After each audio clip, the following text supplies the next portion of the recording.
Hello दोस्तों।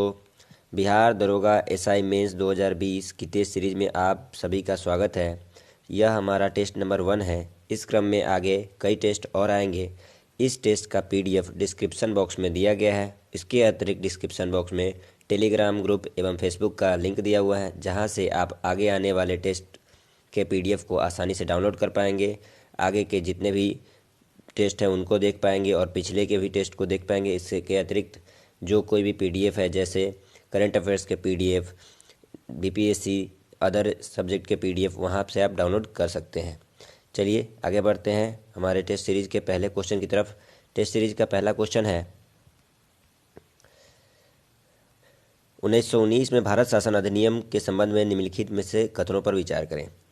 इस अधिनियम में केंद्र में द्विसदन में व्यवस्था की गई थी। दूसरा, इस अधिनियम द्वारा प्रांतों में द्वैध शासन प्रणाली का प्रवर्तन किया गया। तीसरा कथन है, यह अधिनियम केंद्र द्वारा पहली बार राज्यों को बजट में अलग कर दिया गया। केंद्र के बजट को राज्यों से अलग कर दिया गया। तो मैं आपको बता दूँ, कथन 1, कथन 2 एवं कथन 3 तीनों कथन सही है। इसका आंसर ऑप्शन डी होगा, सभी कथन सही है। वर्ष 1919 ईस्वी में केंद्र एवं राज्यों के बजट को अलग किया गया। साथ ही साथ महिलाओं को वोट देने का अधिकार 1919 के एक्ट से लाया गया। सांप्रदायिक चुनाव को बढ़ावा देते हुए सिखों के लिए एक अलग निर्वाचन क्षेत्र की बात 1919 के एक्ट से की गई दोस्तों। और भारत सचिव जो गठित किया गया था 1858 में पद, उसके वेतन को भारत पर से भारित न करके अब अंग्रेजी सरकार पर भारित कर दिया गया। ये कुछ प्रमुख प्रावधान है जो 1919 के अधिनियम से है। 1919 के अधिनियम को हम लोग मॉन्टेगू-चेम्सफोर्ड सुधार के नाम से भी जानते हैं। आगे बढ़ते हैं दूसरे क्वेश्चन की तरफ कि हमारे संविधान में कुछ विदेशी स्रोत हैं, उनको मिलान करना है कि कौन सा स्रोत किस देश से लिया गया है। जापान से क्या लिया है हमने, तो आपको मालूम होगा कि विधि के समक्ष विधि द्वारा स्थापित प्रक्रिया हमने जापान से लिया है। दूसरा, रूस से क्या लिया है, रूस से हमने मौलिक कर्तव्य लिया है। तीसरा, ऑस्ट्रेलिया से हमने लिया है प्रस्तावना की भाषा। और अमेरिका से लिया है हमने संविधान की सर्वोच्चता। तो इस प्रकार बनता है ऑप्शन सी, ए का 2, B1, C3 और D4। आपको बता दूं दोस्तों कि ऑस्ट्रेलिया से हमने समवर्ती सूची भी लिया है और संयुक्त अधिवेशन भी ग्रहित किया है। वहीं रूस से बात करें तो रूस से हमने लिया है मौलिक कर्तव्य का प्रावधान, और उसके अलावा हमने लिया है रूस से 3 न्याय जो हमारे प्रस्तावना में है। कौन कौन न्याय है वो, सामाजिक, आर्थिक और राजनीतिक न्याय। अमेरिका से बात करें तो उपराष्ट्रपति, राष्ट्रपति पर महाभियोग, प्रस्तावना आदि भी हमने अमेरिका से ग्रहित किया है।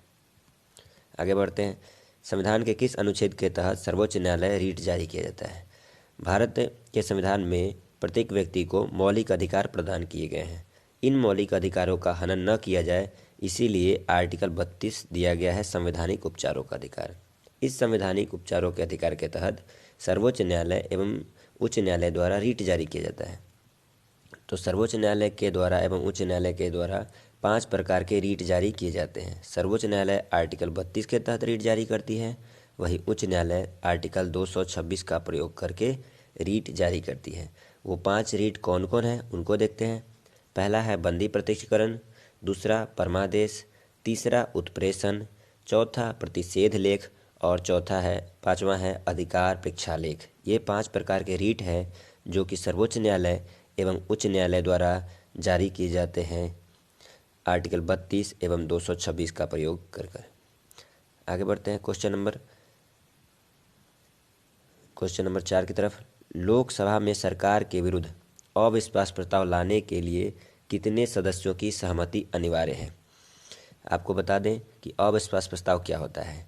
जब संसद में सरकार अपना विश्वास मत खोने लगती है, तो विपक्ष को जब लगता है कि सरकार ने बहुमत सिद्ध करने में सक्षम नहीं है, तो विपक्ष के द्वारा लोकसभा में अविश्वास प्रस्ताव लाया जाता है। इसके लिए 50 सदस्यों का सहमति अनिवार्य होता है। याद रखिएगा, अविश्वास प्रस्ताव विपक्ष के द्वारा लाया जाता है और कहाँ लाया जाता है, तो केवल लोकसभा में। आगे बढ़ते हैं, राज्यपाल अध्यादेश जारी करने के संबंधित शक्तियों के संबंध में निम्नलिखित में से कौन सा कथन सही है। सही पूछा जा रहा है दोस्तों, सही। राज्यपाल 213 के तहत जारी करते हैं, बिल्कुल सही है। दूसरा, राज्य विधानसभा की विधायी शक्तियों के साथ यह संयोजित होता है, यह विधानसभा की विधायी शक्तियों के साथ बिल्कुल संयोजित है। तीसरा, राज्यपाल राष्ट्रपति या राज्य मंत्रिपरिषद की सलाह से ही अध्यादेश जारी करता है, बिल्कुल। राज्यपाल अध्यादेश जब भी जारी करते हैं तो राज्य मंत्रिपरिषद एवं राष्ट्रपति की सलाह पर ही करते हैं। और चौथा है, अध्यादेश राज्य विधानसभा के आदेश पर कभी भी वापस लिया जा सकता है। तो याद रखिए दोस्तों, विधानसभा के आदेश पर नहीं बल्कि अपने स्वविवेक से राज्यपाल अध्यादेश को किसी भी समय वापस ले सकते हैं। अर्थात 1, 2 और 3 सही है, चौथा गलत है। पुंछी आयोग का अपने रिपोर्ट कब सौंपी? आपको मैं बता दूं कि पुंछी आयोग का गठन वर्ष 2007 में किया गया था, लेकिन उसने अपनी रिपोर्ट को वर्ष 2010 में सौंपा। केंद्र एवं राज्यों के संबंध की समीक्षा करने के लिए वर्ष 2007 में मदन मोहन पुंछी की अध्यक्षता में पुंछी आयोग का गठन किया गया, जिसने अपनी रिपोर्ट को वर्ष 2010 में केंद्र को सौंप दी। आगे बढ़ते हैं। अगला क्वेश्चन है, निम्नलिखित कथनों में से कौन सा सही है? तो आपको पता करना है कि दोनों में से कौन सा कथन सही है। चलिए देखते हैं। राष्ट्रीय आपात के समय संसद को राज्य सूची में वर्णित विषयों पर कानून बनाने का अधिकार प्राप्त हो जाता है। दूसरा कथन है, संसद द्वारा आपातकाल में राज्य के विषयों पर बनाए गए आपातकालीन कानून 6 महीने बाद तक प्रभावी रहते हैं। दोनों के दोनों कथन दोस्तों सही है कि राष्ट्रीय आपातकालीन के दौरान संसद राज्य सूची के विषय पर कानून बनाती है और यह कानून आपातकाल के समाप्ति के 6 महीने बाद तक भी बना रहता है। दोनों सही है। आगे बढ़ते हैं क्वेश्चन नंबर 8 की तरफ। किस संविधान संशोधन द्वारा निर्धारित किया गया कि प्रधानमंत्री सहित मंत्रिपरिषद की संख्या 15% से अधिक नहीं हो सकती है? आपको मालूम होगा कि वर्तमान में मंत्रिपरिषद का वर्णन आर्टिकल 74 में किया गया है। अब मंत्रिपरिषद की संख्या कुल कितनी होगी, वो लोकसभा के सदस्यों की संख्या के 15% से ज़्यादा नहीं हो सकती है। यह कहा गया है 51वां संविधान संशोधन 2003 में। याद रखिएगा दोस्तों, 91th अमेंडमेंट 2003 लोकसभा के सदस्यों से 15% से ज़्यादा नहीं। राज्यसभा में निम्नलिखित में से किस क्षेत्र का प्रतिनिधित्व नहीं है? दिल्ली, चंडीगढ़, पुदुचेरी और मणिपुर। मैं आपको बता दूं कि राज्यसभा में सदस्यों का जो चुनाव होता है वो विधानसभा के द्वारा किया जाता है। तो विधानसभा के सदस्यों द्वारा किया जाता है। तो आपको मालूम होगा कि दिल्ली में विधानसभा है, पुदुचेरी में भी विधानसभा मौजूद है और मणिपुर में भी विधानसभा मौजूद है, लेकिन चंडीगढ़ में विधानसभा मौजूद नहीं है। तो इसका सही उत्तर होगा ऑप्शन बी, चंडीगढ़। इसके अतिरिक्त कई अन्य केंद्र शासित प्रदेश जैसे अंडमान निकोबार, दादर नागर हवेली, दमन दीव एवं लक्षद्वीप में भी विधानसभा नहीं है, जिस कारण उनके प्रतिनिधित्व राज्यसभा में नहीं है। आगे बढ़ते हैं। ईवीएम का प्रयोग करके पूरा चुनाव करवाने वाला पहला राज्य कौन था? पहला राज्य कौन था? तो आपको मालूम होगा कि ईवीएम का प्रयोग सबसे पहले सन 1982 में केरल ने किया था, लेकिन इसका प्रयोग करके पूरा चुनाव उसने नहीं करवाया। पूरा चुनाव करवाने वाला पहला राज्य है गोवा, जिसने 1999 में अपने क्षेत्र में पूरा चुनाव ईवीएम के प्रयोग से किया। तो इसका आंसर ऑप्शन सी है। क्वेश्चन नंबर 11 देखते हैं। निम्नलिखित में से कौन क्रिप्स मिशन के साथ कांग्रेस के आधिकारिक वार्ताकार थे? मार्च 1942 में क्रिप्स मिशन भारत आया सर एस्टफोर्ड क्रिप्स की अध्यक्षता में, जिसका मुख्य उद्देश्य था भारत के राजनीतिक गतिरोध को दूर करना।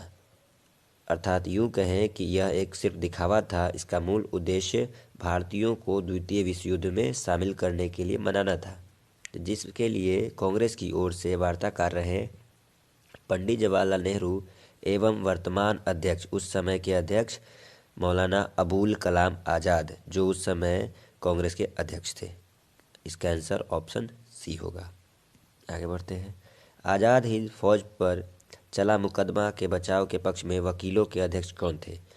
तो वह आज़ाद हिंद फौज के विरुद्ध जो सिपाही थे, जैसे गुरबख्श सिंह हो गए, प्रेम सिंह सहगल हो गए, सनवाज आदि, इन पर जो मुकदमा चला था, इनके लिए एक समिति का गठन किया गया था, जिसका नाम है आज़ाद हिंद फौज समिति।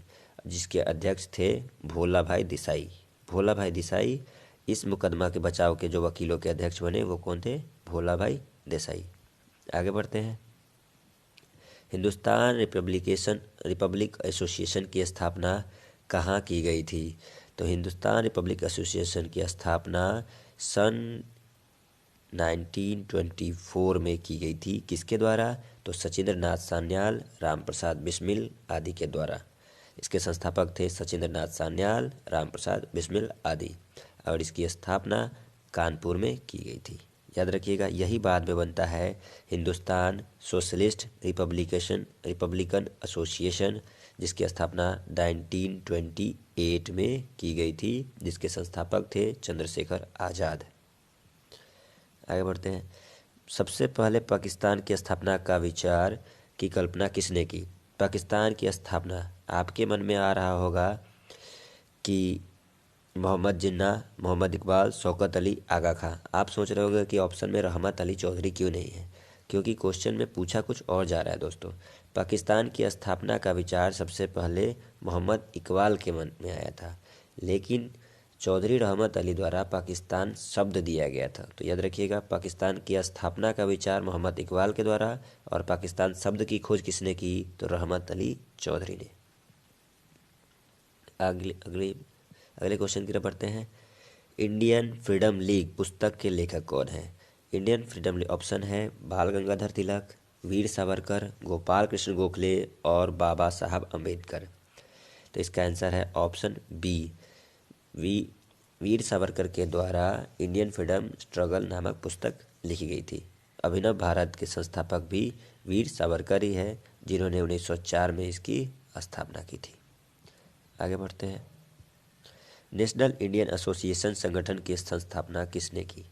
नेशनल इंडियन एसोसिएशन, आपको बता दूं, दादा भाई नौरोजी ने सन 1866 ईस्वी में ईस्ट इंडियन एसोसिएशन की स्थापना की। सुरेंद्र नाथ बनर्जी ने 1876 ईस्वी में इंडियन एसोसिएशन की स्थापना की। मैटी कारपेंटर ने नेशनल इंडियन एसोसिएशन की स्थापना की 1870 ईस्वी में। अब वहीं एम वीर राघवाचारी ने मद्रास महाजन सभा की स्थापना की 1884 में। तो पूछा जा रहा है नेशनल इंडियन एसोसिएशन, तो इसका आंसर होगा सी, मैटी कारपेंटर 1870। आगे बढ़ते हैं। भवानी मंदिर पुस्तक के रचनाकार कौन है?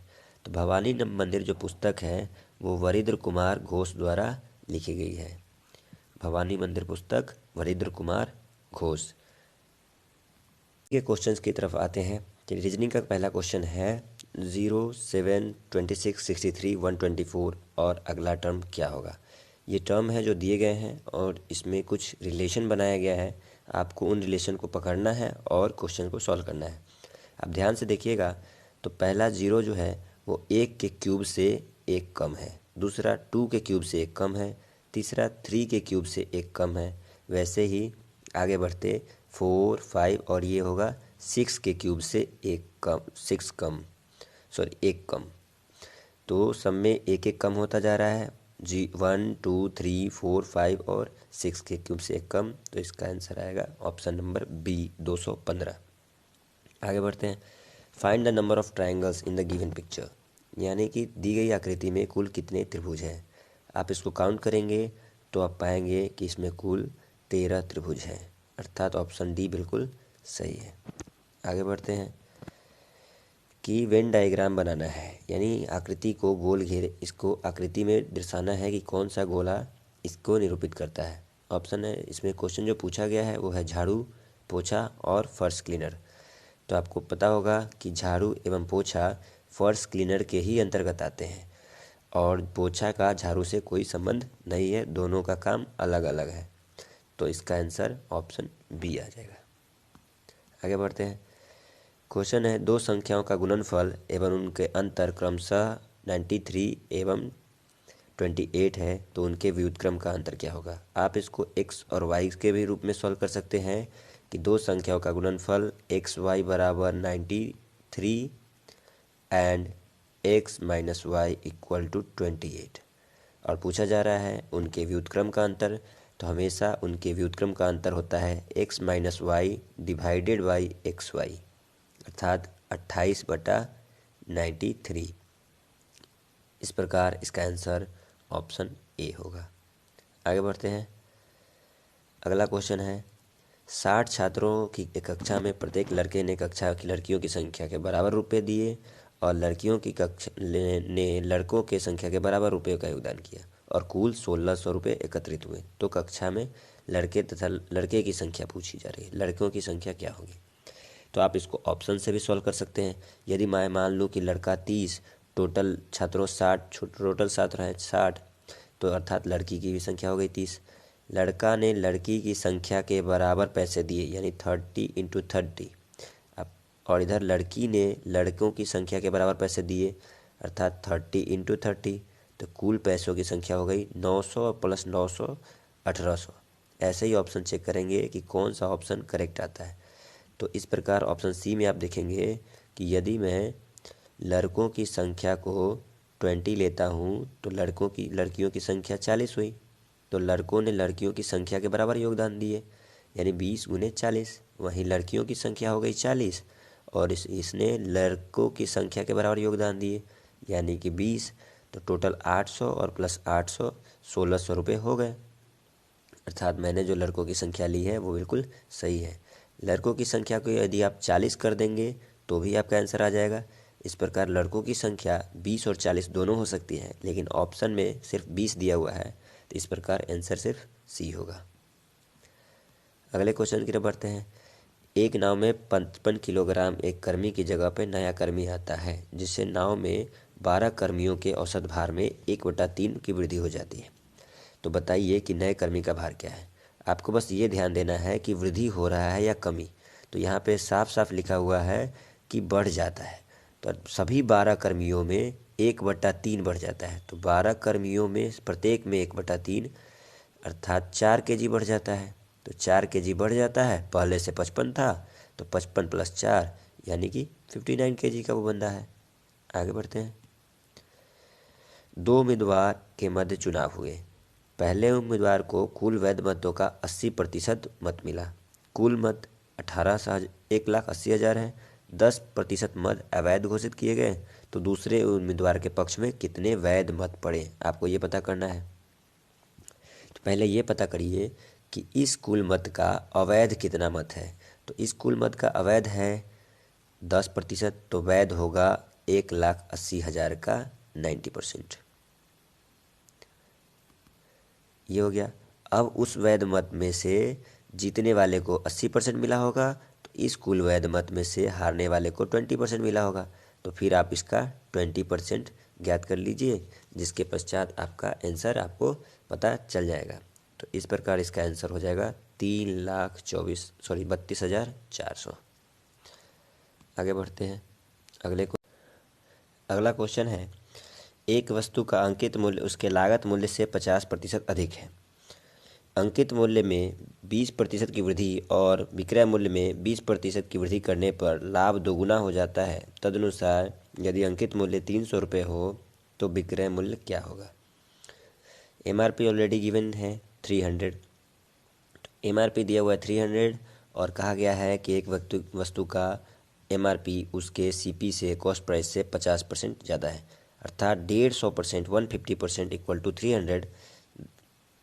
तो 100% बराबर क्या होगा, तो 100% होगा 200। तो आपने पता कर लिया कि वस्तु खरीदी गई कितने में है, तो 200 में।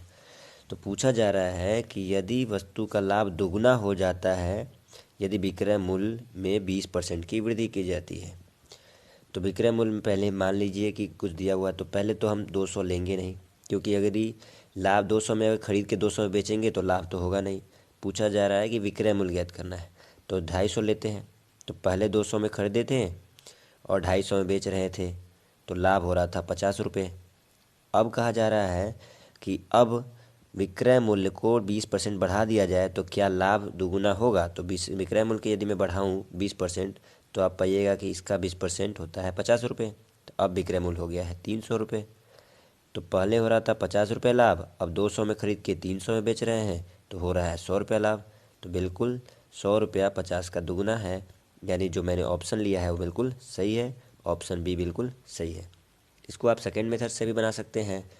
अंकित मूल्य दिया हुआ है तो आप इससे क्रयमूल्य ज्ञात करेंगे x मानकर, फिर पहले भाग गुने 2 बराबर दूसरा भाग कर दीजिएगा। फिर उसके बाद दोनों को सॉल्व करेंगे कि पहले भाग का जो लाभ है और दूसरे भाग का लाभ है दोनों में रिलेशन बनाएंगे, जिसके बाद हम x का वैल्यू निकालेंगे तो वो होगा 250। चलिए प्रश्न है, एक आदमी 10% चक्रवृद्धि ब्याज पर 21,000 रुपये का ऋण लेता है। हर वर्ष के अंत में वह उसे कितनी राशि देनी पड़ेगी ताकि 2 वर्षों में उसका भुगतान किया जा सके। कुल देय राशि 21,000 रुपये है जिसने वो उसने लिया है, और हर वर्ष के अंत में उसे कितनी राशि भुगतान करनी पड़ेगी। तो आपको इसका अगर फॉर्मूला पता हो तो इसका फॉर्मूला है कि जो किस्त है, किस्त में यदि मैं डिवाइड करूँ 100 plus rate of interest divided by 100, यदि यह एक किस्त में है तो ये फॉर्मूला लगेगा। यदि किस्त 2 बार में है तो AC में एक सेम टू सेम बगल में रखिएगा और वहाँ पे स्क्वायर कर दीजिएगा। दोनों का जोड़ 21,000 के बराबर होगा। यहाँ से आप रेट ऑफ इंटरेस्ट दिया हुआ है 10%, किस्त को ज्ञात कर लेना है। यदि 3 वर्ष हो तो इसको 3 बार करेंगे, क्यूब करेंगे। 2 के लिए हो तो स्क्वायर करेंगे। तो यहाँ सिर्फ 2 के लिए पूछा जा रहा है, तो आप क्या कीजिएगा, पहले किस्त को x मान लीजिए, 100 प्लस 10 डिवाइडेड बाई 100, और फिर प्लस करिएगा x 100 प्लस 10 बटे 100 का whole square equal to 21,000। Solve करने पर आप पाइएगा कि इसका सॉल्यूशन होगा 12,100 रुपये। अगला क्वेश्चन है, x-1 व्यक्तियों द्वारा x+1 दिनों में किए गए कार्य और x+2 व्यक्तियों द्वारा x-1 दिनों में किए गए कार्य का अनुपात 9:10 है, तो x का मान ज्ञात करें। तो ऐसे तो आप ऑप्शन से ही बना सकते हैं कि भाई कौन सा ऑप्शन डाला जाए x की जगह, ताकि x-1 इंटू x+1, ये हो गया फर्स्ट वाले का, और नीचे हम डिवाइड करेंगे कि x+2 इंटू x-1, ये हो जाए इक्वल 9/10। आप इसको सॉल्व कर लीजिएगा तो भी आपको आंसर मिल जाएगा, और ऑप्शन से इसमें x का वैल्यू डालिएगा तो आप भी आपको आंसर मिल जाएगा। तो आप पहले ऑप्शन का यूज करिए, x की जगह पे 8 पुट करके रखिए, तो आप पाइएगा कि 8 रखने पर ये बिल्कुल सही आता है। इतना डिवाइडेड बाई इतना इक्वल टू 9/10। आगे बढ़ते हैं, इसका आंसर ए है 8। 180 किलोमीटर प्रति घंटा और 180 मीटर 220 मीटर दो रेलगाड़ियाँ विपरीत दिशाओं से 40 किलोमीटर प्रति घंटा और 50 किलोमीटर प्रति घंटा से आ रही है, तो वो एक दूसरे को कितने समय में पार करेगी। जब दो रेलगाड़ी विपरीत दिशाओं से आ रही होती है तो विपरीत दिशा में हमेशा मैग्नेट की तरह रूल काम करता है, दोनों को ऐड करते हैं, दोनों की स्पीड को ऐड किया जाता है। तो फर्स्ट की स्पीड है 40, सेकेंड की स्पीड है 50, तो दोनों को ऐड करेंगे तो मेरा स्पीड होगा 90 का स्पीड होगा टोटल। और उनके डिस्टेंस अर्थात उनके रेल की लंबाई को हमेशा ऐड करते हैं, क्योंकि दूरी दोनों ट्रेन को एक दूसरे के दूरी के बराबर क्रॉस करना पड़ता है। तो 180 प्लस 220 कुल टोटल 400 मीटर लंबी ट्रेन हुई, और दूरी हुई 90 किलोमीटर प्रति घंटा। यहाँ यूनिट पर ध्यान दीजिएगा दोस्तों, 400 मीटर दिया हुआ है और यहाँ 90 किलोमीटर प्रति घंटा। तो आपको पता होगा कि चाल बराबर दूरी बटे समय, इस फॉर्मूला का यूज कर लीजिएगा। किलोमीटर प्रति घंटा को यदि किलोमीटर प्रति घंटा को यदि मैं मीटर प्रति सेकंड में बदलूं तो यहाँ मल्टीप्लाई करेंगे 5/18 से, तो आप पाइएगा कि इसका स्पीड होता है 25। तो 400 metre divided by 25 equal to 16 second, उसको 16 सेकेंड का समय लगेगा एक दूसरे को पार करने में। मेरे ख्याल से आपको समझ में आ गया होगा कि चाल बराबर दूरी बटा समय का यूज करेंगे, दोनों रेलगाड़ी की लंबाई को दोनों रेलगाड़ियों की चाल से भाग देंगे। आगे बढ़ते हैं। अगला प्रश्न है, दो एक समान ऊंचाई वाले और क्रमशः R1 R2 त्रिज्या वाले दो ठोस गोलों को पिघलाकर R त्रिज्या वाला एक ठोस गोला बनाया जाता है। शंकु को पिघलाकर एक ठोस गोला बनाया जाता है, तो उस शंकु की ऊंचाई क्या होगी। तो आपको पता होगा कि जब भी दो वस्तु को पिघलाकर एक में तब्दील किया जाता है तो इसका आयतन इसके आयतन के बराबर होता है। तो आपको शंकु का आयतन निकालना है, फिर उसके बाद गोला का आयतन निकालना है। तो दोनों शंकु के आयतन का योग एक गोले के बराबर होगा। इसको सॉल्व कीजिएगा तो आप पाइएगा कि उसकी ऊंचाई होती है 4r³ डिवाइडेड बाई r1 का स्क्वायर प्लस r2 का स्क्वायर, यानी ऑप्शन ए। अगला प्रश्न है x minus y equal to 2, x square plus y square equal to 20, then find the value of x plus y. तो आपको ज्ञात करना है कि x प्लस वाई का होल स्क्वायर, सॉरी दोस्तों यहाँ पे 2 यहाँ पे आ गया है, स्क्वायर होगा नीचे हिंदी वाले में, बिल्कुल सही है। x माइनस वाई का मान 2 हो और x square plus y square का मान 20 हो तो x प्लस वाई का होल स्क्वायर का मान क्या होगा। तो पहले आप क्या कीजिए कि पहले पता कर लीजिए कि x square plus y square का मान क्या होगा। हमेशा ये याद रखिए कि इसमें पूछा जा रहा है स्क्वायर, तो कोई भी स्क्वायर पूछा जा रहा है तो स्क्वायर ही होगा। तो ऑप्शन ए और ऑप्शन डी तो होगा नहीं, अब बचा ऑप्शन बी और नहीं तो ऑप्शन सी।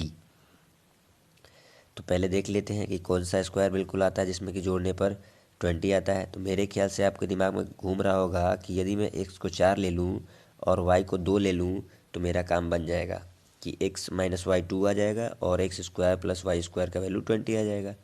तो x प्लस वाई करिएगा तो 6 आएगा, तो 6 का स्क्वायर 36। ये तो हुआ शॉर्टकट। अगर लॉन्ग की बात करें तो आप इसको पहले होल स्क्वायर कीजिए ताकि दोनों तरफ, तो आप पाइएगा x square plus y square minus 2xy equal to 4। ये x square plus y square का वैल्यू यहाँ से आप रख दीजिए ताकि आप 2xy ज्ञात कर सकें। तो 2xy जब मिल जाएगा तो आप एक पाइएगा इक्वेशन जिसमें कि x minus y equal to 2 होगा और xy इक्वल टू समथिंग।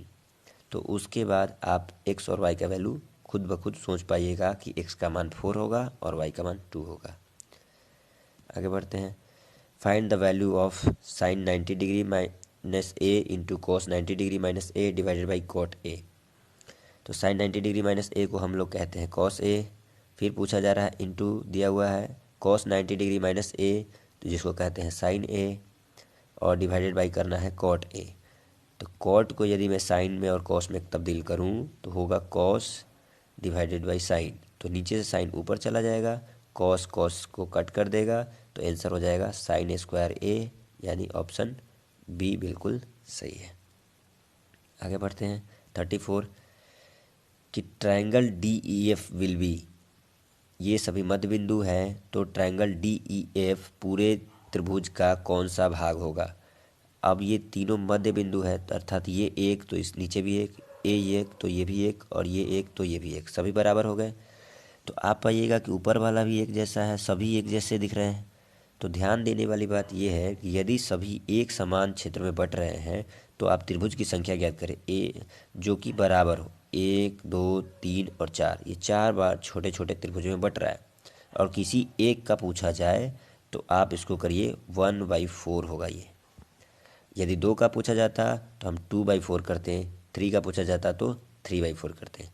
तो इसका आंसर हो जाएगा ऑप्शन ए, ये चौथा भाग होगा पूरे ABC ट्रायंगल के। अगला क्वेश्चन है कोहरा के समय कम लोग, इसको मिसप्रिंट को सुधार लेंगे आप, हम लोग होना चाहिए, किसके कारण देख नहीं पाते हैं। तो हम लोग एक प्रक्रिया है जिसे कहते हैं प्रकीर्णन, उस कारण कोहरे के समय हम लोग नहीं देख पाते हैं।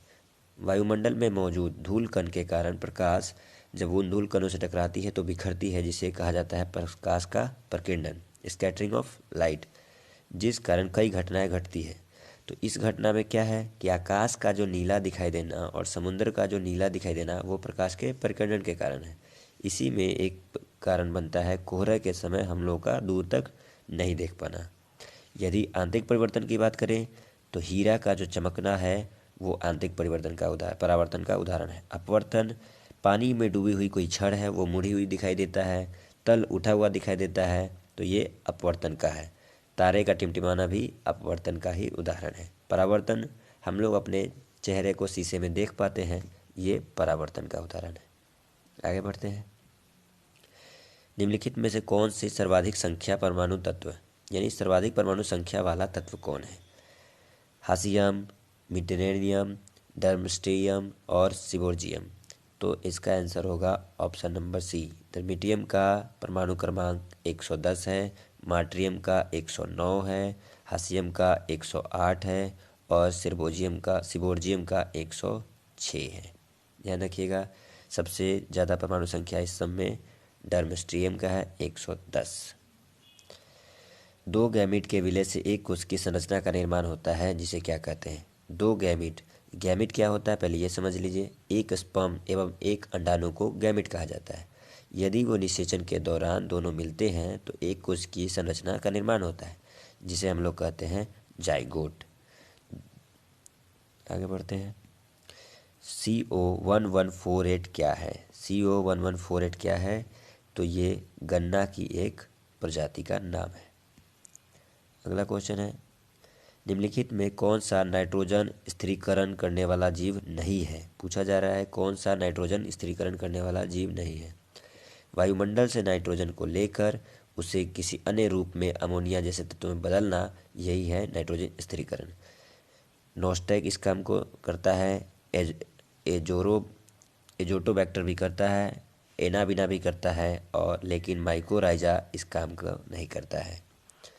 तो आप इसका आसानी से उत्तर लगा पाइएगा कि माइकोराइजा नाइट्रोजन स्थिरीकरण का तत्व नहीं है। आगे बढ़ते हैं।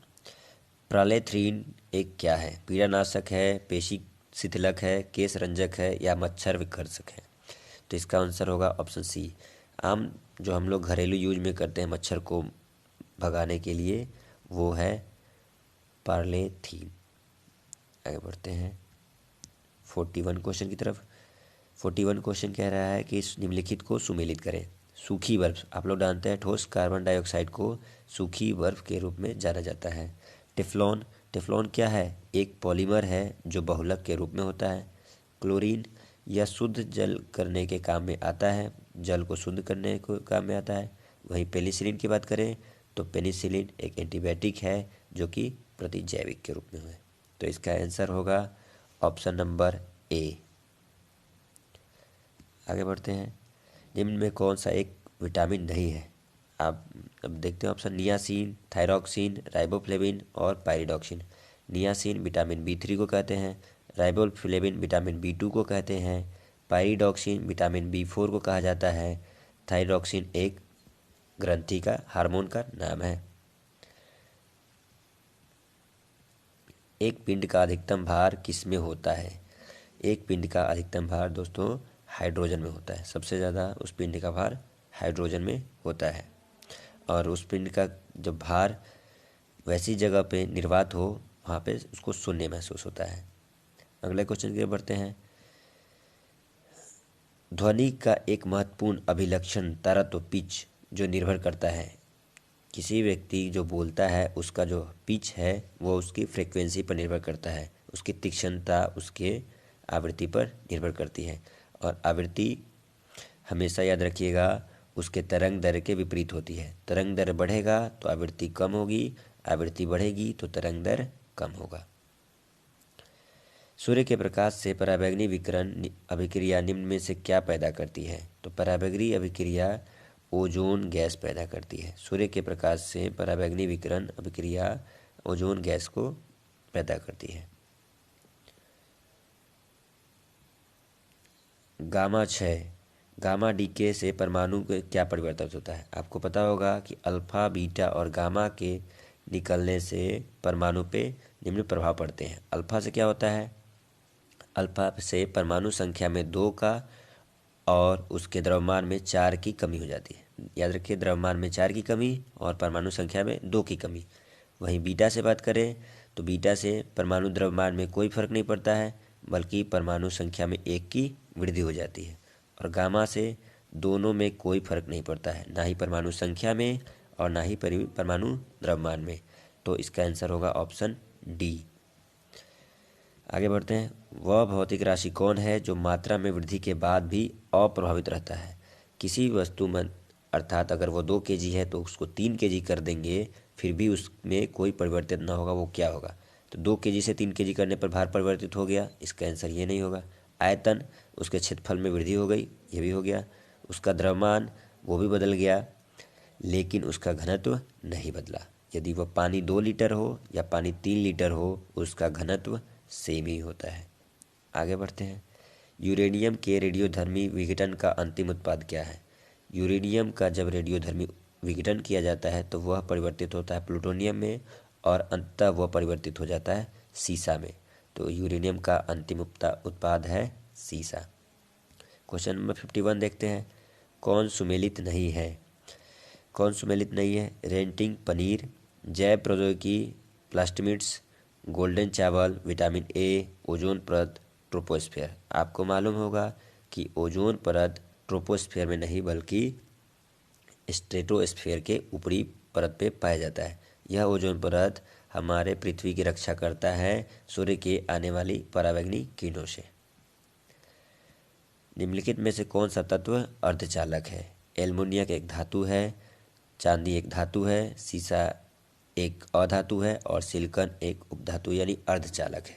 ये चालक है, ये चालक है, ये कुचालक है और ये अर्धचालक है। सिलिकॉन, जर्मेनियम, कार्बन जैसे तत्व अर्धचालक के उदाहरण हैं। आगे बढ़ते हैं।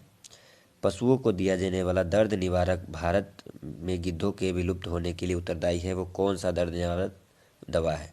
आपको मालूम होगा कि पशुओं को दर्द निवारक के रूप में दिया जाने वाला डाइक्लोफेनेक जो दवा है, जिसके जो पशुओं के शरीर में चली जाती है और उसकी मृत्यु के पश्चात यदि हम पशु को फेंक देते हैं तो वो पशु को गिद्ध खाते हैं, जिसके कारण गिद्धों की मृत्यु हो जाती है। तो गिद्ध जिसके कारण विलुप्त हो रहे हैं। तो गिद्धों के संरक्षण के लिए वर्ष 2006 में गिद्ध संरक्षण अभियान शुरू किया गया। तो इसका आंसर प्रश्न के अनुसार होगा डाइक्लोफेनेक नामक दवा के कारण गिद्धों की मृत्यु हो जाती है। आगे बढ़ते हैं। हिमालयी पर्वत श्रृंखला किसका उदाहरण है? हिमालयी पर्वत श्रृंखला एक नवीन पर्वत श्रृंखला है जो कि वलित पर्वत का उदाहरण है। इसके अतिरिक्त रॉकी, आल्प्स, एंडीज जैसी पर्वतमालाएं भी वलित पर्वत के उदाहरण हैं। वहीं अवशिष्ट पर्वत की बात करें तो भारत में जो अरावली है, नीलगिरी है, ये अवशिष्ट पर्वत के उदाहरण है। ब्लॉक पर्वत की बात करें तो सतपुड़ा है, विंध्य पर्वत है, जर्मनी का जो ब्लैक फॉरेस्ट है वो है। ज्वालामुखी पर्वत की बात करें तो म्यांमार में स्थित पोपा और हवाई द्वीप में स्थित मौना लोआ ज्वालामुखी पर्वत के उदाहरण है। संसार का सबसे बड़ा द्वीप ग्रीनलैंड है, ये आप भी जानते होंगे, लेकिन इसमें पूछा जा रहा है यह किस देश के अधीन है? तो ग्रीनलैंड एक बड़ा स्वद्वीप है जिस पर वर्तमान में डेनमार्क का कब्जा है। आगे बढ़ते हैं। भारत के साथ दूसरी सबसे लंबी अंतर्राष्ट्रीय सीमा किस देश की है? दूसरी सबसे लंबी पूछा जा रहा है दोस्तों, तो आप बांग्लादेश बिल्कुल ना दें, क्योंकि सबसे लंबी सीमा बांग्लादेश के साथ है 4096 किलोमीटर। दूसरी सीमा चीन के साथ है दोस्तों, और तीसरी सीमा पाकिस्तान के साथ है, और वही चौथी सीमा नेपाल के साथ है। तो याद रखिएगा, सबसे ज़्यादा बांग्लादेश, दूसरा चीन, तीसरा पाकिस्तान, चौथा नेपाल, पाँचवा म्यांमार, छठा भूटान और सबसे कम है अफ़गानिस्तान। चीन के साथ बात करें तो 3917 किलोमीटर है और पाकिस्तान के साथ 3310 किलोमीटर है। कहीं कहीं पे आपको 3443 लिखा हुआ भी मिल जाएगा, वो भी ध्यान रखिएगा, ये भी ऑप्शन दिया जा सकता है। आगे बढ़ते हैं क्वेश्चन नंबर 57 की तरफ। 57 में कहा गया है ज्वालामुखी सक्रियता द्वारा किस प्रकार की झील का निर्माण होता है? लैगून, अवलवन झील, काल्डेरा झील और कास्ट झील। आपको मालूम होगा कि ज्वालामुखी का जो मुख होता है उसे क्रेटर कहा जाता है। जब समय के साथ इस क्रेटर का क्षेत्रफल बढ़ने लगता है और वर्षा जल उसमें एकत्रित होने लगती है तो एक झील का रूप ले लेता है। तो इस गहरे जो झील का निर्माण होता है उसे काल्डेरा झील कहा जाता है। आगे बढ़ते हैं। अगला क्वेश्चन है कायांतरित चट्टान में क्या परिवर्तन होता है? आपको मालूम होगा कि चट्टान 3 प्रकार के होते हैं, आग्नेय, अवसादी और कायांतरित। तो आग्नेय चट्टान एवं अवसादी चट्टान समय के साथ परिवर्तित होते हैं। जब उस पर ताप एवं दाब का प्रभाव पड़ता है तो उसकी संरचना एवं गठन दोनों में परिवर्तन आता है और वो कायांतरित चट्टान में परिवर्तित हो जाते हैं। तो सी बिल्कुल सही होगा, 58 का सी। दोनों के संरचना एवं गठन दोनों में परिवर्तन होता है। आग्नेय चट्टान की यदि उदाहरण की बात करें तो आग्नेय चट्टान ग्रेनाइट, बेसाल्ट जैसे चट्टान आग्नेय के उदाहरण है। अवसादी बलुआ पत्थर, चूना पत्थर अवसादी चट्टान के उदाहरण है। कायांतरित चट्टान के उदाहरण है संगमरमर, नीस, क्वार्टजाइट, स्लेट आदि। आगे बढ़ते हैं। निम्नलिखित कोयले में किसमें सबसे कम प्रतिशत मात्रा पाई जाती है? कम पूछा जा रहा है। आपको मालूम होगा कि सबसे ज़्यादा एंथ्रेसाइट में पाया जाता है, उसके बाद बिटुमिनस में पाया जाता है, फिर लिग्नाइट में और अंततः पीट में। पीट में लगभग 40%, लिग्नाइट में 42 से 50%, बिटुमिनस में 60 से 80% और एंथ्रासाइट में 80 से लेकर के 95% तक पाया जाता है कार्बन। पूछा जा रहा है नेशनल वाटरवे राष्ट्रीय जलमार्ग 4 किसको जोड़ता है? नेशनल वाटरवे 4 किसको जोड़ता है? ऑप्शन है काकीनाडा और मकरनम। तो ये है national highway 4, sorry national highway नहीं, water highway 4। Water highway 4 Kakinada को मरकम से जोड़ता है। दूसरा है धुबरी से सदिया। धुबरी से सदिया वाटर हाईवे 2 जोड़ता है। और तीसरा है प्रयागराज से हल्दिया, ये वाटर हाईवे 1 है। और तलचर और धर्मा, ये वाटर हाईवे 5 है। पहला वाला 4 है, दूसरा वाला 2 है, तीसरा वाला 1 है और चौथा वाला वाटर हाईवे 5 है। याद रखिएगा दोस्तों, वाटर हाईवे 1 बार बार पूछा जाता है, तो इस क्वेश्चन में वाटर हाईवे 4 पूछा गया है, तो वो है काकीनाडा से मकरनम। कुल जनसंख्या को उपलब्ध कृषि योग्य भूमि के क्षेत्रफल से भाग देने पर क्या विभाजित मिलता है? तो ये पूछा जा रहा है कुल जनसंख्या को उपलब्ध कृषि योग्य भूमि के क्षेत्रफल से विभाजित करने पर क्या मिलता है? कुल जनसंख्या को योग्य कृषि भूमि से डिवाइड करने पर कायिक घनत्व मिलता है। याद रखिए, कुल जनसंख्या को योग्य कृषि भूमि से विभाजित करने पर कायिक घनत्व मिलता है। यदि कृषि घनत्व की बात करें तो यदि कुल कृषि जनसंख्या को, जो कृषि कार्य में जुड़ी हुई जनसंख्या है, उसको यदि मैं कृषि योग्य भूमि से भाग दूं तब मिलता है कृषि घनत्व। यदि मैं टोटल जनसंख्या को भाग दूं तो वो मिलता है कायिक घनत्व। जनसंख्या घनत्व आपको बताना है कमेंट में कि जनसंख्या घनत्व कैसे निकालते हैं। अगला क्वेश्चन है सर्वाधिक जनसंख्या वाले राज्यों को अवरोही क्रम में सजाए, यानी घटते हुए क्रम में सजाए। तो आपको मालूम होगा सबसे ज़्यादा उत्तर प्रदेश में जनसंख्या है, उसके बाद महाराष्ट्र, फिर बिहार और फिर पश्चिम बंगाल में है। उत्तर प्रदेश में 19 करोड़ 98 लाख है, महाराष्ट्र में 11 करोड़ 42 लाख है, बिहार में 10 करोड़ 40 है और वहीं पश्चिम बंगाल की बात करें तो 9 करोड़ 13 लाख है। ये जनगणना 2011 के आंकड़े हैं। आगे चलते हैं। डेविस जल संधि किसको किसको जोड़ती है? तो डेविस जल संधि जो है अटलांटिक महासागर की लेब्राडोर सागर को बैफिन की खाड़ी से जोड़ती है। इसका आंसर होगा ऑप्शन बी, बैफिन की खाड़ी को लेब्राडोर से। हडसन की खाड़ी को लेब्राडोर से खुद हडसन की जल संधि जोड़ती है। मैक्सिको की खाड़ी से कैरेबियन सागर को जो जोड़ता है उसका नाम है Yucatan channel. Yucatan channel Mexico की खाड़ी को कैरेबियन सागर से जोड़ता है। बैफिन की खाड़ी से लेब्राडोर को जोड़ता है डेविस। हडसन खुद ही हडसन की खाड़ी को लेब्राडोर से जोड़ता है। आपको बताना है दोस्तों कि डोबर जल संधि किसको किसको जोड़ता है। यहाँ डेविस है और आपको बताना है डोबर।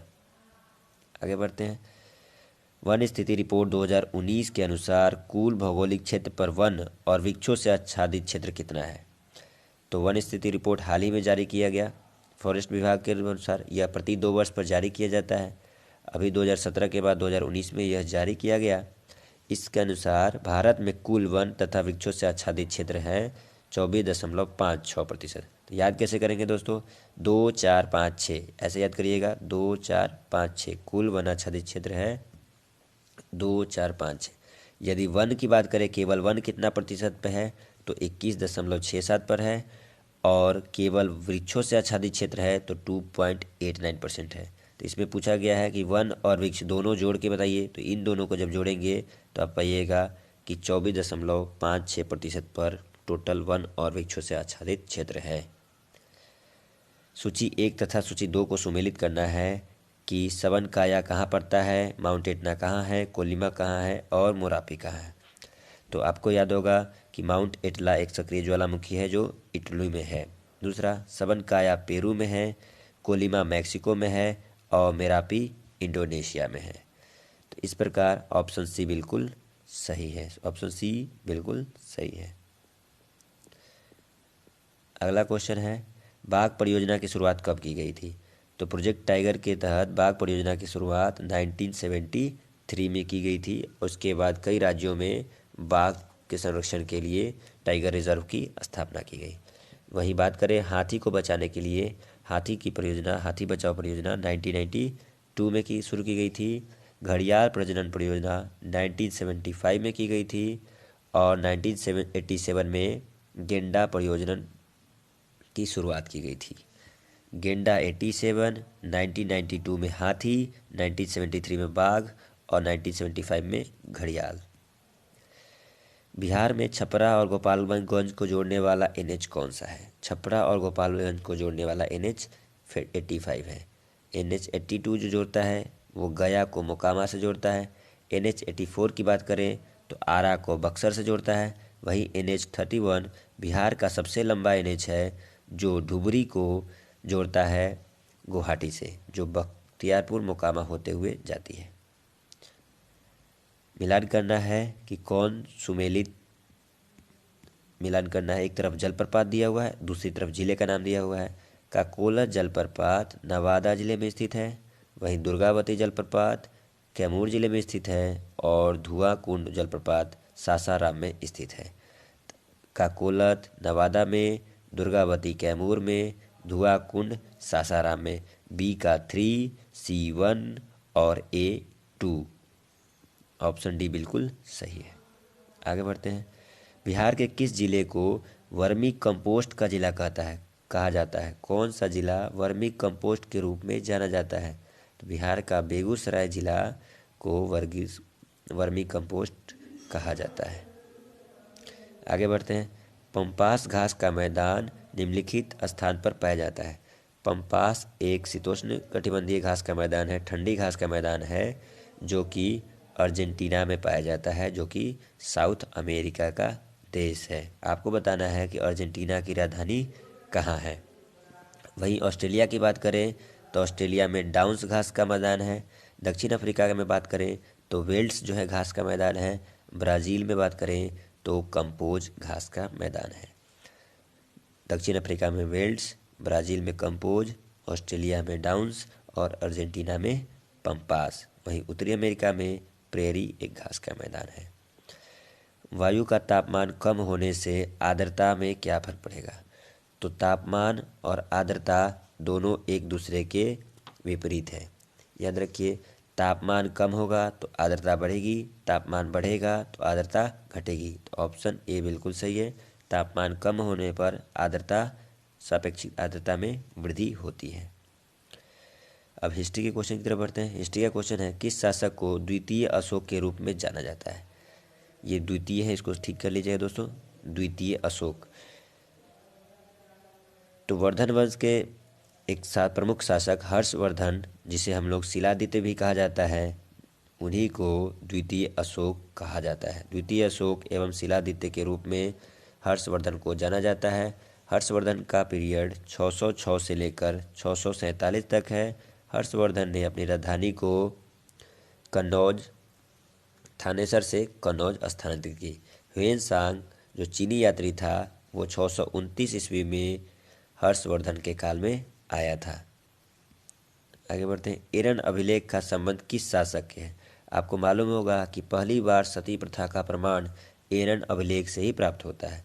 एरन अभिलेख गुप्त वंश के शासक भानुगुप्त के द्वारा लिखा गया था। आगे बढ़ते हैं। निम्न में से कौन सुमेलित नहीं है? एक तरफ वंश दिया हुआ है, दूसरी तरफ राजधानी है। आपको मालूम होगा कि पांडे वंश की राजधानी मदुरै थी, बिल्कुल सही। दूसरा चेरो वंशी, ये भी सही है। तीसरा विदेह मिथिला, अर्थात तीनों कथन सही है। तो पूछा जा रहा है कौन को सुमेलित नहीं है, तो ऑप्शन डी सुमेलित, डी होगा इसका आंसर। अगला है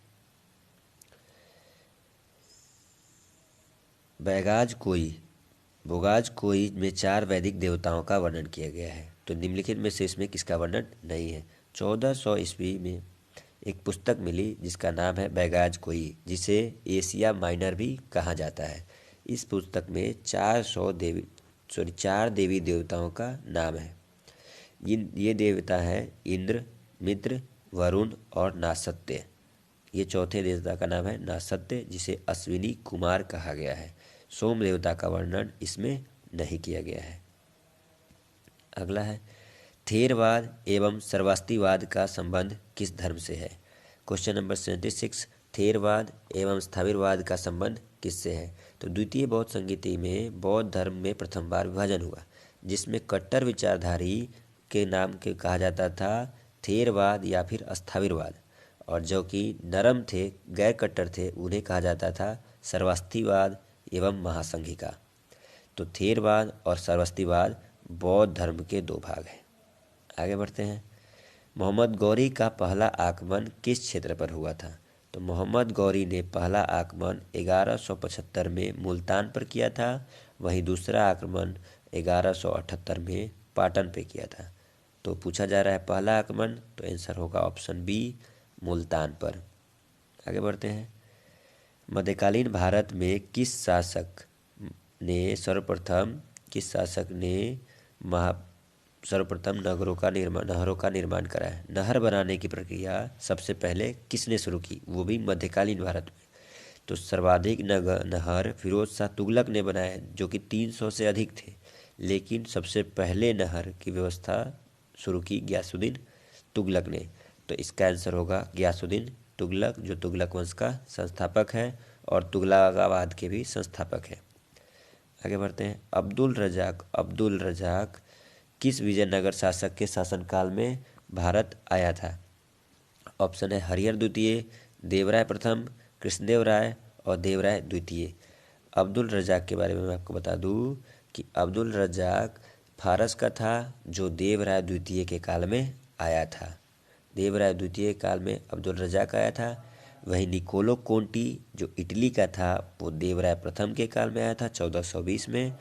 वहीं बारबोसा जो पुर्तगाली था, वो आया था कृष्णदेव राय के दरबार में। बारबोसा कृष्णदेव राय के दरबार में, अब्दुल रजाक देवराय द्वितीय के दरबार में और निकोलो कोंटी देवराय प्रथम के दरबार में। आगे है, निम्नलिखित में कौन सुमेलित नहीं है? अकबर के द्वारा किए गए कार्य और उनका वर्ष। तो अकबर के द्वारा कई कार्य किए गए हैं महान, जिसमें कि जजिया कर की समाप्ति सबसे प्रमुख है। तो जजिया कर की समाप्ति 1564 में, बिल्कुल सही। मजहर की घोषणा उन्होंने की 1579 में, ये भी सही है। इलाही संवत की शुरुआत 1583 में की गई थी दोस्तों। इलाही संवत की शुरुआत 1583 में। और वहीं फतेहपुर सीकरी की स्थापना करें तो फतेहपुर सीकरी की स्थापना उन्होंने 1571 में की थी, ये भी सही है। आगे बढ़ते हैं। 23वां फीफा विश्व कप 2026 में कहाँ आयोजित किया जाएगा? तो हाल ही में घोषणा की गई कि 2022 में फीफा कतर में आयोजित किया जाएगा, और जबकि 2023 में फीफा का आयोजन यूएसए, मैक्सिको और कनाडा तीनों देश में संयुक्त रूप से किया जाएगा। इसका आंसर होगा ऑप्शन डी। अगला है, वन क्षेत्र स्थिति रिपोर्ट 2019 के अनुसार भारत में सर्वाधिक वन प्रतिशत वाला राज्य क्रमशः है। सर्वाधिक वन प्रतिशत, जहाँ पे वन का भी प्रतिशत क्षेत्रफल के अनुसार सर्वाधिक हो, तो मिजोरम में वर्तमान में सबसे ज़्यादा 85% जो वन क्षेत्र पाया जाता है। उसके बाद है अरुणाचल प्रदेश और तीसरे नंबर पर आता है मेघालय। इस प्रकार ऑप्शन सी बिल्कुल सही है। अगला है कि 19वां एशियाई खेल 2022 में कहाँ आयोजित किया जाएगा? 19वां एशियाई खेल हाल ही में 2018 में 18वां एशियाई खेल आयोजित किया गया था गोल्ड कोस्ट ऑस्ट्रेलिया में। वही 19वां एशियाई खेल 2022 में आयोजित किया जाएगा हांगजू चीन में, और 20वां एशियाई खेल 2026 में आयोजित किया जाएगा नागोया जापान में। तो पूछा जा रहा है 19वां, तो आपका होगा ऑप्शन बी, हांगजू चीन। अगले क्वेश्चन की तरफ बढ़ते हैं। Question number 84, ease of doing business report किसके द्वारा जारी किया जाता है?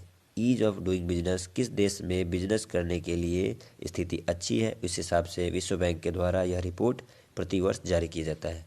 यह विश्व बैंक के द्वारा जारी किया जाता है। हाल ही में यह रिपोर्ट जारी की गई, जिसमें न्यूजीलैंड को प्रथम स्थान मिला, वहीं भारत का स्थान 63 था। Ease of doing business report 2020 में मैं बात कर रहा हूँ कि न्यूजीलैंड प्रथम और भारत का स्थान 63। आगे चलते हैं। निम्नलिखित में कौन कथन सही है? कृषि लागत एवं मूल्य आयोग 1965 में अस्तित्व में आया। CACP 1965 में आया, बिल्कुल सही है। यह कृषि उत्पादों के लिए न्यूनतम समर्थन मूल्य पे सलाह देता है। CACP 1965 में आया था, यह भी सही है। यह न्यूनतम समर्थन मूल्य पर सलाह देता है जो कि 23 कृषि उत्पादों पर होता है। दोनों के दोनों कथन बिल्कुल सही है। अगला है, वैश्विक बौद्धिक संपदा संगठन का मुख्यालय कहाँ है? वैश्विक बौद्धिक संगठन संगठन का मुख्यालय स्विट्जरलैंड, जनेवा, स्विट्जरलैंड में स्थित है। अगला है, किसी नए आविष्कार, वस्तु या उत्पाद की प्रक्रिया को एक बार पेटेंट अधिकार मिलने पर इसकी अवधि पेटेंट दर्ज होने की तिथि से कम कितने समय तक होती है? तो वो 20 वर्ष के लिए होती है। निम्नलिखित में से कौन सा कथन सही है? द्वितीय पंचवर्षीय योजना का पीरियड 56 से 61 था। बिल्कुल। पहला था 51 से 55, तो दूसरा था 56 से 61, तो दोनों ये भी सही है। दूसरा पीसी महालनोबिस मॉडल पर आधारित है, ये भी सही है। पहला वाला हेराल्ड डोमर मॉडल पर आधारित था, दूसरा पीसी महालनोबिस पर आधारित था, और तीसरा हेराल्ड डोमर पर आधारित था। तो ये दोनों कथन सही है द्वितीय पंचवर्षीय योजना के विषय में। अगला है 89, ट्रेजरी बिल क्या है? निम्नलिखित में से कौन निर्गत करता है? तो ट्रेजरी बिल क्या होता है कि किसी भी राज्य के पास स्थित उपलब्ध जो आर्थिक संसाधन है उसे ट्रेजरी कहा जाता है, और इसका जो निर्गत करता है वो वित्त मंत्रालय के द्वारा किया जाता है। अगला है कि निम्नलिखित में कौन सुमेलित नहीं है? पर्यावरण से संबंधित यह क्वेश्चन है कि भारत में वन्य जीव संस्थान देहरादून में है, बिल्कुल सही है। वन प्रबंधन संस्थान भोपाल में है। तीसरा, पारिस्थितिकी विज्ञान केंद्र वाराणसी में नहीं बल्कि बंगलुरु में है। और चौथा है केंद्रीय वनस्पति अनुसंधान लखनऊ में है, ये भी सही है। तो A, B, D सही है, C गलत है, तो आपका आंसर होगा C, पारिस्थितिकी वन विज्ञान केंद्र बंगलुरु में स्थित है। मॉन्ट्रियल प्रोटोकॉल का संबंध किससे है? कनाडा के मॉन्ट्रियल में 1987 में ओजोन परत के संरक्षण के हेतु यह एक सम्मेलन आयोजित किया गया जिसे मॉन्ट्रियल प्रोटोकॉल के नाम से जानते हैं। यह ओजोन परत के संरक्षण से संबंधित है। वही बात करें ग्रीन हाउस की गैसों के संरक्षण से क्या है, तो क्योटो प्रोटोकॉल 1997। और आर्द्रभूमि से बात करें तो रामसर सम्मेलन से आर्द्रभूमि से है 1971। आगे आते हैं, चिपको आंदोलन के जन्मदाता के रूप में किसे जाना जाता है? चिपको आंदोलन के जन्मदाता के रूप में सुंदरलाल बहुगुणा को जाना जाता है। 1974 में उत्तराखंड में चिपको आंदोलन की शुरुआत की गई जिसमें सुंदरलाल बहुगुणा ने प्रमुख भूमिका अदा की, जिसके तहत पेड़ों को काटने से रोकने के लिए लोग पेड़ों से चिपक जाते थे। इसी को देखते हुए कर्नाटक में एपिको आंदोलन की शुरुआत की गई जिसके संस्थापक थे पी हेगड़े। आगे बढ़ते हैं, क्वेश्चन नंबर 93, भारत का सबसे छोटा उद्यान जिसका नाम है साउथ बटन वह किस राज्य या केंद्र शासित प्रदेश में स्थित है? सबसे छोटा साउथ बटन यह भारत के अंडमान एवं निकोबार द्वीप समूह में स्थित वन्यजीव अभयारण्य है। विश्व पर्यावरण दिवस कब मनाते हैं? ये सिंपल सा वन लाइनर क्वेश्चन है। पर्यावरण दिवस किस तिथि को मनाया जाता है?